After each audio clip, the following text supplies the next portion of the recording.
The Brandon Swanson, the Little Lord Fauntleroy, and the Villisca Axe murderer cases only have one thing in common, and that's that they are all unsolved murder cases. And you people out there are going to care about every single one of them. Well, obviously, because you clicked on this video to watch them. Today, you guys are going to be hearing about 3 of the biggest unsolved murder cases, leading all the way up to one of the biggest unsolved murder cases, the Villisca Axe murder house, which I'm going to be going to and investigating in just a couple of weeks. Alright guys, today we're starting the video off with the most interesting and mysterious story of them all. On May 14th, 2008 was the day of Brandon's disappearance. The story starts with him coming home from a party. He was driving home from a party in his car, and all of a sudden he crashes into a ditch. He then picks up his phone to call his parents for help because he obviously needed help. He's in a ditch. His dad picks up the phone and he was like, "Hello, I need help." I don't actually know what he said. But he starts telling his dad the directions on the phone. Brandon was 100% sure on where he was, but his mom and dad were out looking everywhere for him on the exact spot that he said that he was. But they could not find him anywhere. After this, they all started to get a bit frustrated and irritated, as anyone would if you were out looking for hours for your son in the exact spot that he said he was, but he wasn't there. Brandon's dad decided to just go home and drop his wife off because they could not find him, but he would go back out later. Brandon then just decided to go walk to his friend's house because he knew where that was, and he would just start walking there, even though it was a couple miles away.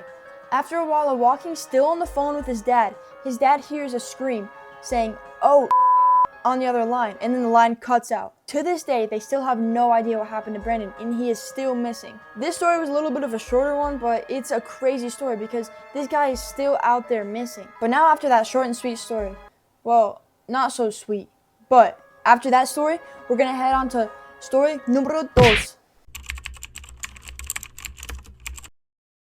This story is the most mysterious, peculiar, and bizarre of them all. This story starts in the morning of March 8th, 1929, so almost a whole entire century ago. There had been a call made to the police by a stone company employee. He stated that he saw a body drifting across a pond. The police quickly investigated this and found out it was a little boy, between the ages of 5 and 6. He was also wearing a blue blouse and a gray sweater over top, which I don't really know how they found this out because I thought everything back then was all black and white. Get it? Because it was almost like a century ago. When the boy was found, he had been struck in the back of the head, as well as a tooth was missing from his face, which is most likely the reason he was killed, because when he was found, there was no water in his lungs, proving that he had not drowned in that pond.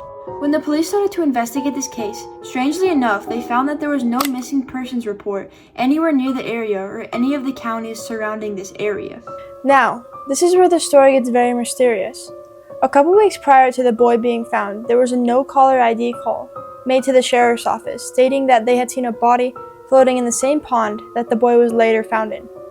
The police quickly went to investigate this, but found nothing in the pond at all, no trace at all.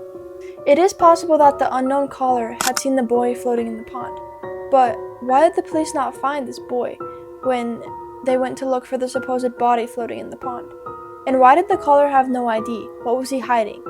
I have so many questions for this. After the police had found the boy, they were unable to identify him, so they put a $14,000 reward in today's money on anybody that could give them any details about this boy. But the town was silent for a while.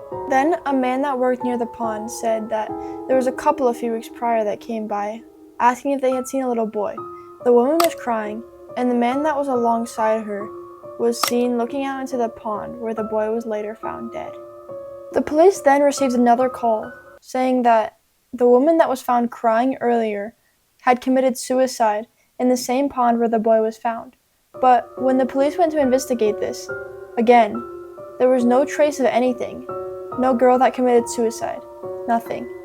The case slowly started to die down, but just as they had started to give up on the case, there was a doctor that found out there was a boy named Homer that had went missing around the same time they found this boy. The father was soon put into questioning, but the father said that the boy had died in a car accident on his way to South America.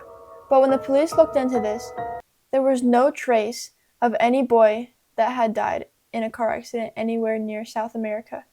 Nothing of this case can be proven, and since that day, there is still no answer for this strange, mysterious story.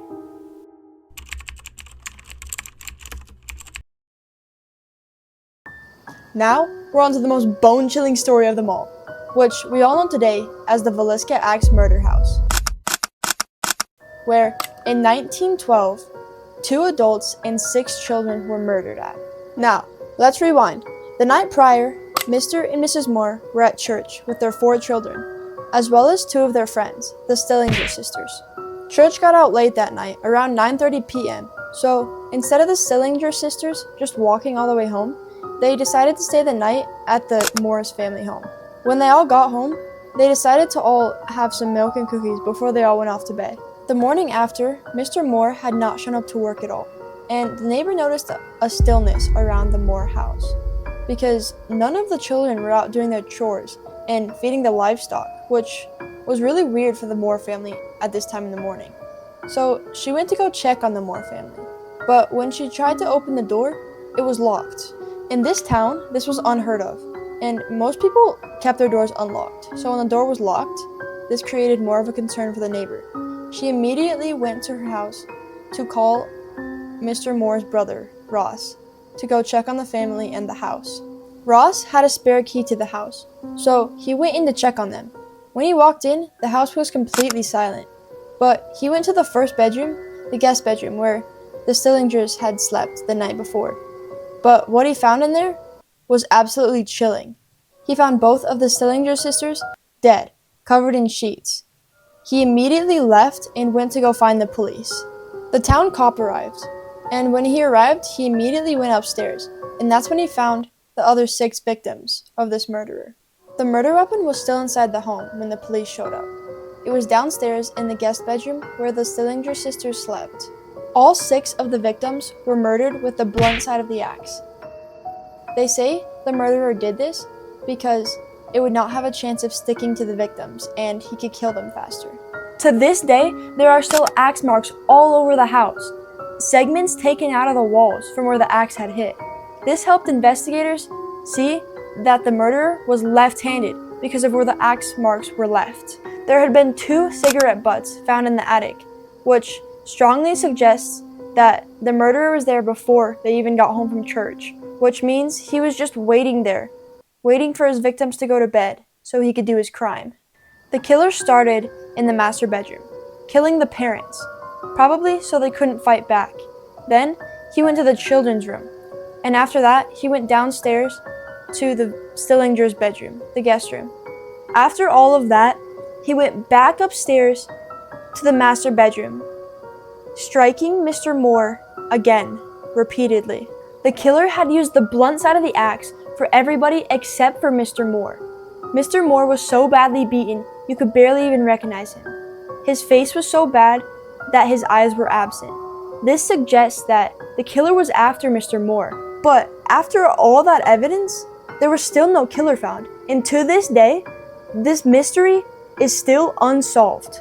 At the time of this investigation, there were many suspects that were found, but none of them could 100% be proven to have killed the Moore family. Today, this house is said to be very haunted now, and it is open to overnight stays and paranormal investigators to come investigate. And that's where I come into play. In just a couple of weeks, I'm going to be going there and staying overnight in this house. I'm going to be seeing if the murders are actually there, because it is said that the murderer still resides there to this day.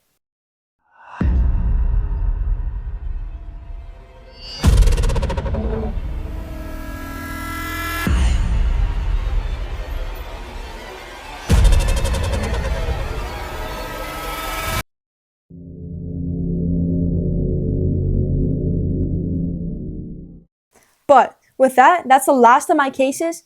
I hope you guys enjoyed this video. If you liked it, leave a like, and if you liked it so much you want to subscribe and you get a cookie.